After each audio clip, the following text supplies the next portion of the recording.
So, hiya, Joe. You are 22 years old, you're autistic, and you are a keen participant in sport and leisure. Can you tell us what activities you do? I'm with the doctor referral program with Better, which only costs £23 a month for unlimited activities. It's either that or it's 45 a month plus £8 a swim. So I'm definitely going for the cheaper option.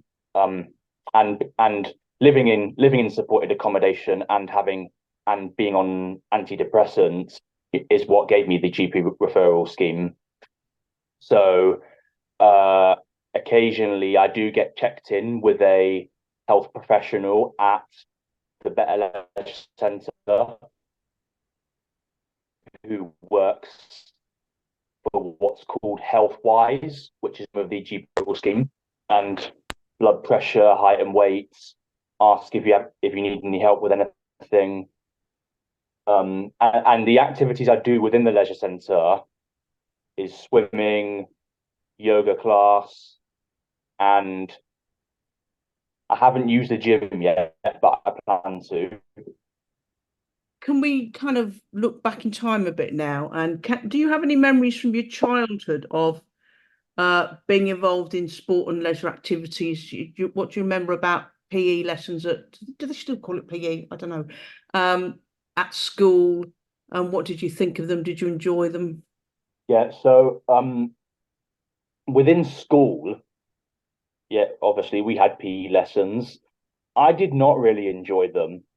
The only thing I really liked about them was the fact that it wasn't the typical sitting down, listening to the teacher for ages and doing long paragraphs, which made it easier to do.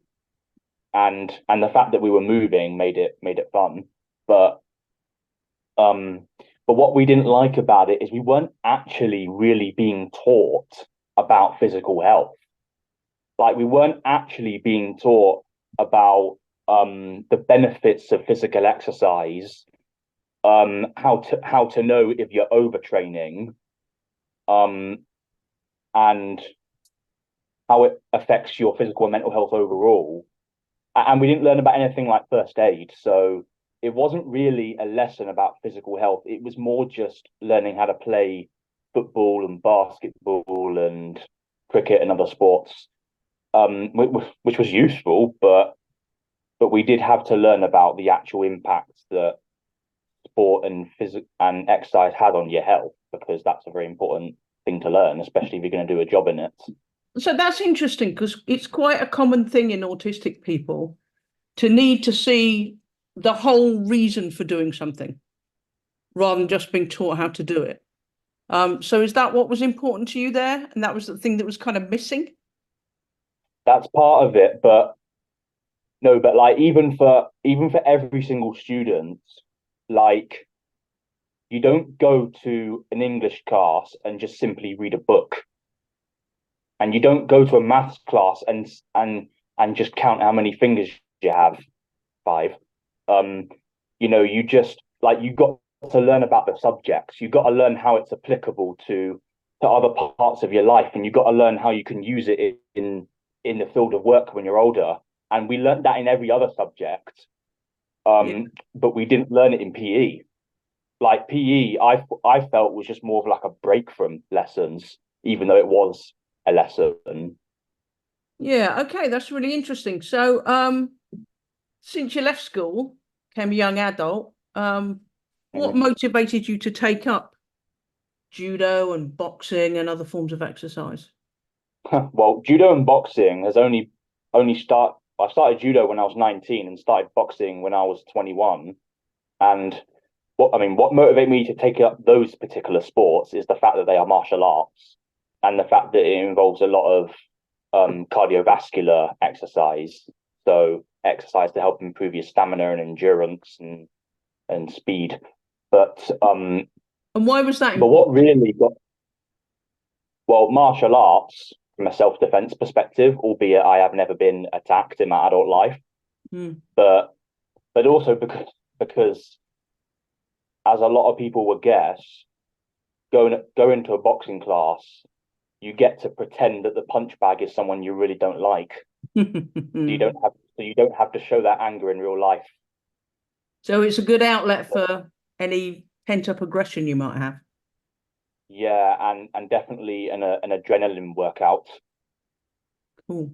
So if you were looking for an exercise activity to take up, like a judo class or a boxing class or a gym membership or whatever, how would you go about finding it out, and what makes it easier for you to kind of understand the information that's presented to you?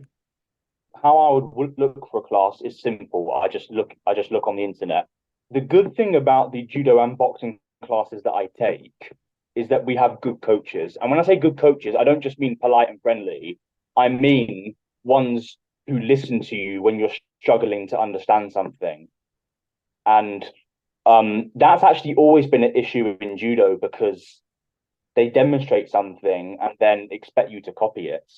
But what made it a lot easier to learn than in class, like in school, was the fact that there was just no pressure involved. Like it's not like you're making a job out of it or something. You know, it's a leisure activity. So if they have to repeat something in school, they just get so annoyed with you and just have a go at you for not listening and for looking out the window.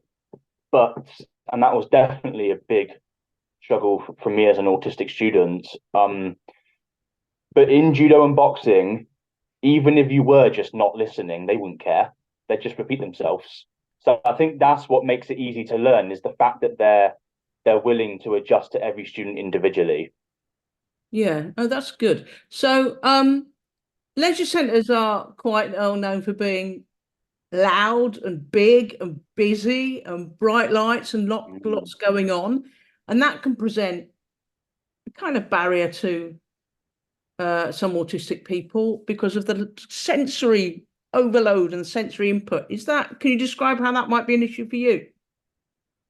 Yeah, so that was definitely an issue for me when I was just starting to use the gym when I was 17, when I was just discharged from a psychiatric unit and was, as a result, encouraged to do a lot of sport and exercise more often. I mean, every time I went to the gym in Hackney, where I'm from, it was loud inside. And that's mainly just because Hackney's a loud area. And the gym was always busy, no matter what time of the day it was, you know, whether it was 6 a.m. or 9 p.m. And not only that, but there were times when it would get too loud and there were a few people in there having freaking verbal fights Mm. and staff would not come in and stop it.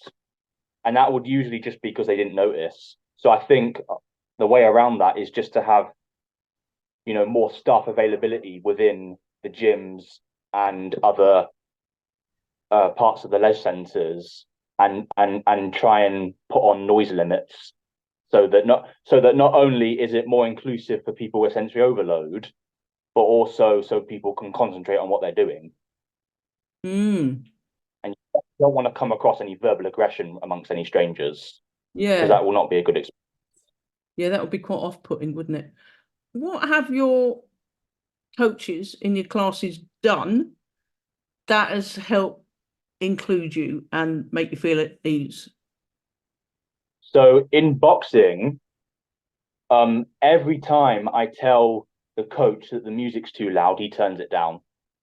And luckily, I didn't even have to explain. Well, I did explain that it's because I'm autistic, but I didn't have to because because I think what really made him, you know, turn it down anyway wasn't even just the fact that he's a nice guy, but the fact that he wants it to be the kind of environment where people can go and enjoy themselves, concentrate on what they're doing, and not have anything to complain about.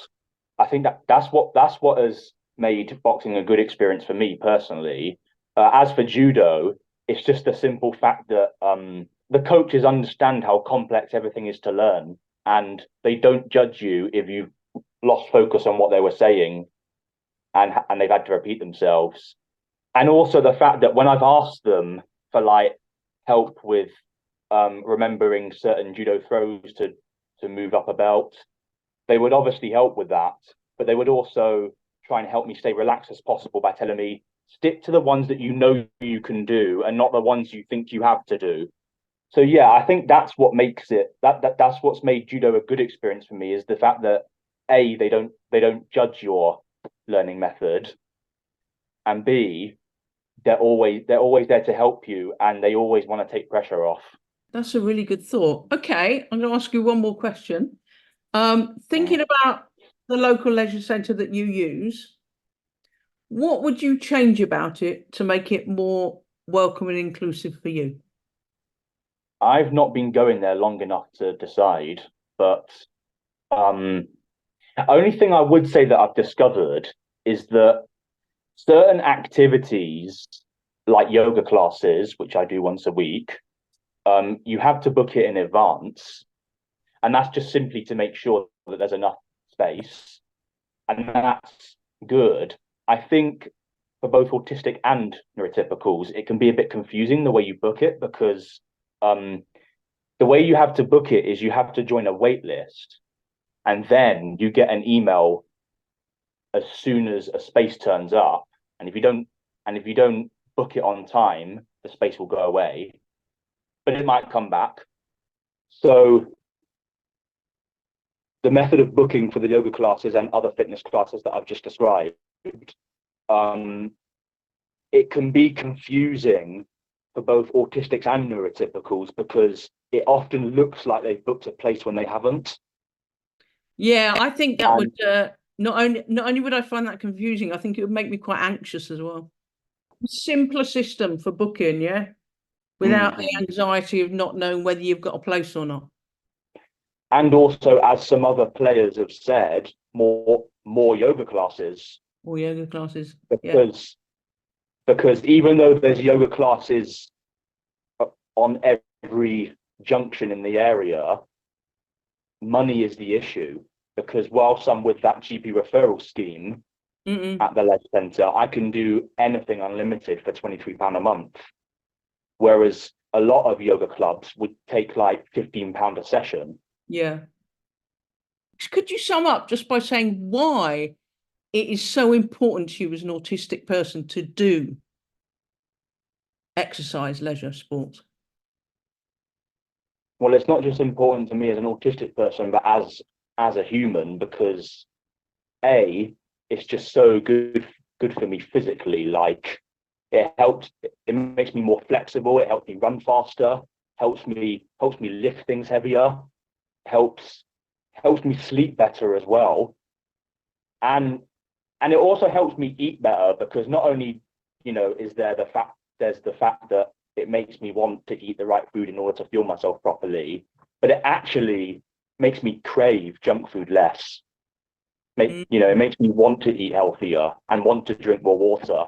So I think that's how it helps me physically, and how it helps me mentally is, well, really just the fact that A, it feels really good, gets those nice endorphins running, and it speeds up blood flow, so it helps me really think about what's going on in my life and throughout the week, and helps me come to terms with my recent anxieties.